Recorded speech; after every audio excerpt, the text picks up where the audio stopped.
Welcome to CMI Tamil channel.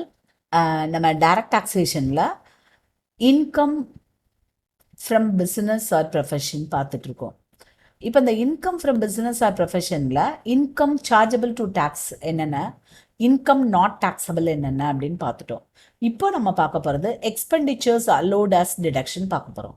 இந்த expenditures allot as deduction ஏகப்பட்டது இருக்குது. பட் நமக்கு வந்து டியூ டு டைம் கன்ஸ்ட்ரைன்ட்டு நம்மளால் எல்லா டிடக்ஷன்ஸையும் பார்க்க முடியாது. பட் உங்களுக்கு ப்ராப்ளம் ஓரியன்டாக என்னெல்லாம் வருமோ அது எல்லாத்தையும் என்னால் உங்களுக்கு சொல்லிக் கொடுக்க முடியும். ஸோ இப்போ அதுபடி பார்த்தோம் அப்படின்னா first point is capital expenditure is not allowed unless and until it is expressly allowed. இது அலோ பண்ணுங்க அப்படின்னு எக்ஸ்பிரஸ் பண்ணியிருந்தாங்கன்னா அதை நம்ம அலோ பண்ணலாம், அதர்வைஸ் நம்ம அலோ பண்ண முடியாதுங்கிறத ஞாபகம் வச்சுக்கோங்க. So first point, wait,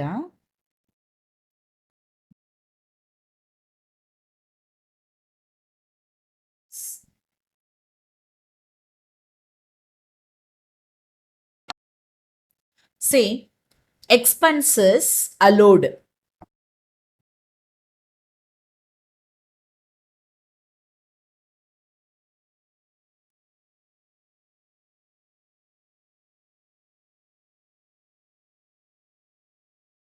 இப்போ எந்த எக்ஸ்பென்ஸ்லாம் அலோவ் பண்ணலாம்? Number 1, capital expenditure is not allowed.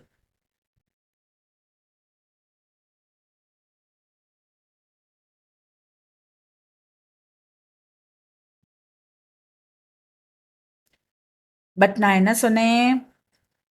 Unless and until it is expressly allowed.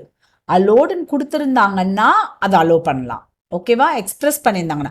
Otherwise capital expenditure is not allowed. Second one, revenue expenditure. Inter வந்துட்டீங்க, உங்களுக்கு கேபிட்டல் எக்ஸ்பெண்டிச்சர்னா என்ன, ரெவன்யூ எக்ஸ்பெண்டிச்சர்னா என்னன்னு explain பண்ண தேவையில்லைன்னு நான் நினைக்கிறேன். ரெவன்யூ எக்ஸ்பெண்டிச்சர்னா நம்ம ப்ராஃபிட் அண்ட் லாஸ் அக்கௌண்ட்ல டெபிட் சைடில் போடுறது, repetitive in nature.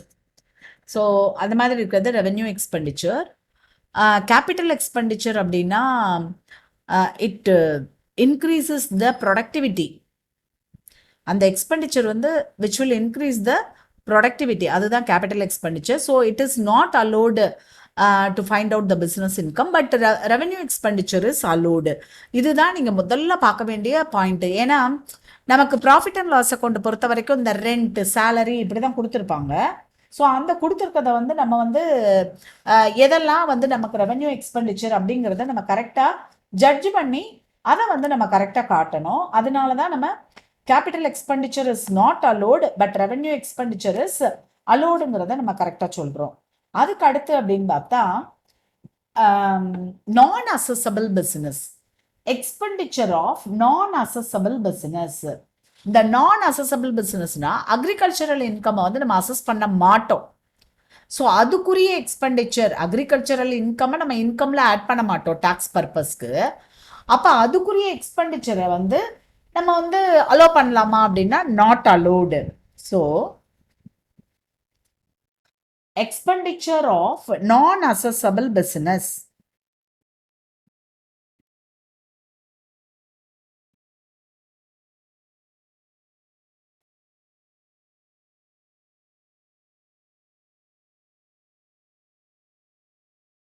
expenditure of non-assessable business.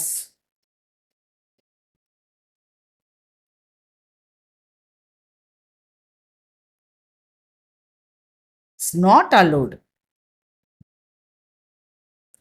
Say, example is agricultural income.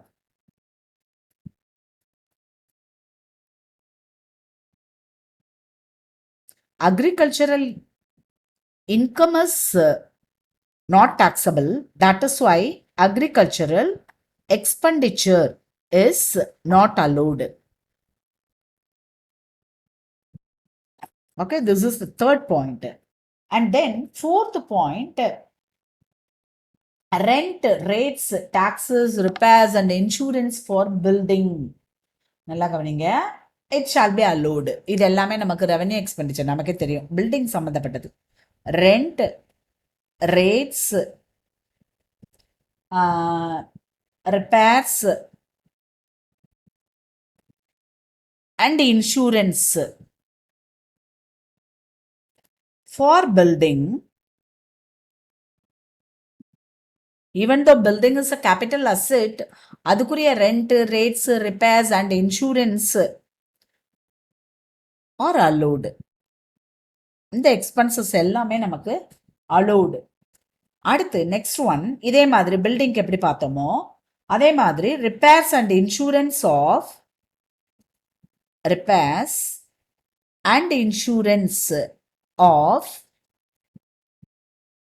machinery, plant, furniture மற்ற அசெட்ஸுக்கும்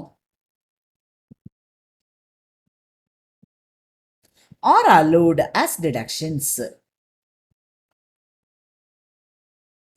Next one, repair. அதுக்கு அடுத்து நம்ம repairs பார்த்தாச்சு. ஸோ நம்ம அடுத்து depreciation. Depreciation of fixed assets is allowed as deduction.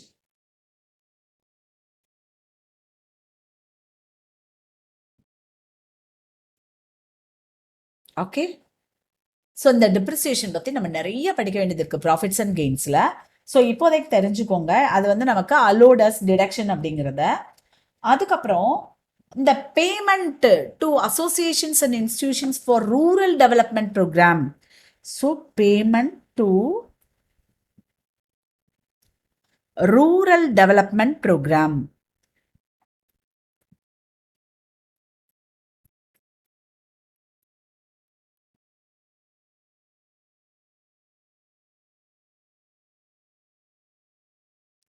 Is deductible.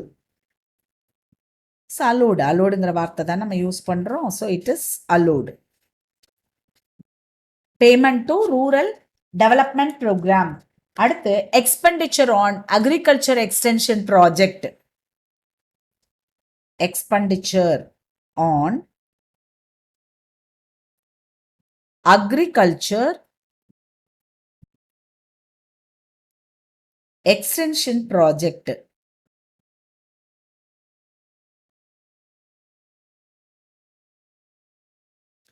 is allowed. Next, skill development project is allowed. Allowed in full amount allow பண்றாங்க. Expenditure on skill development project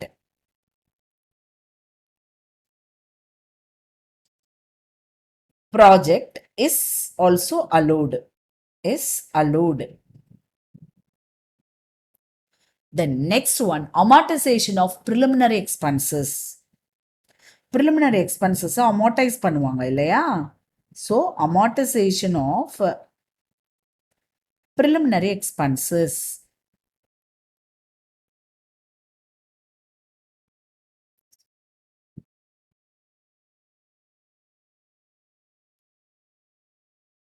See, இந்த expenses எதுக்குரியது அப்படின்னா preparation of ப்ராஜெக்டாக இருக்கலாம், project report, இல்லை preparation of feasibility report, இல்லைன்னா conducting market survey before doing business. Market survey பண்ணும் இல்லையா, அந்த மார்க்கெட் சர்வே பண்ணதாக இருக்கலாம், இல்லைன்னா engineering services related to the பிஸ்னஸாக இருக்கலாம்.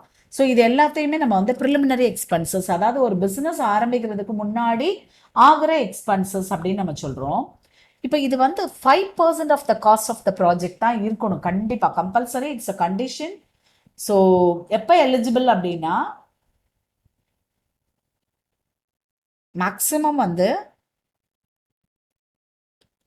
5% of cost of the project தான் இருக்கணும். நல்லா ஞாபகம் வச்சுக்கோங்க, ப்ரிலிமினரி எக்ஸ்பென்சஸே 25%லாம் ஸ்பெண்ட் பண்ணிடக்கூடாது. 5% of the cost of the project, this is the condition. ஓகேவா? அதுக்கு அடுத்து இப்போ டாக்ஸ் ட்ரீட்மெண்ட் அப்படின்னு பார்த்தோம். இல்லை அமௌண்ட் ஆஃப் டிடக்ஷன் எவ்வளோ அப்படின்னா 1/5 ஆஃப் டோட்டல் preliminary expenses